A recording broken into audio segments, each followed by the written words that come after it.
To access the discharge valve, remove the valve collar by pushing it out of its slot. If necessary, use a screwdriver. Then turn it over the threaded part until you can pull it up and off the piston rod.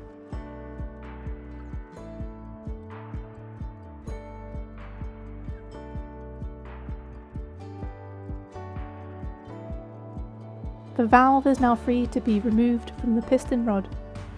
A spare can be found in the spares bag.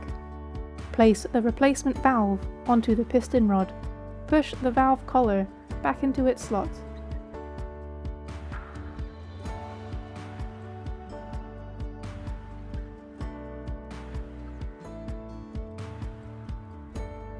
Making sure the valve is still neatly lying onto the piston and not curving up.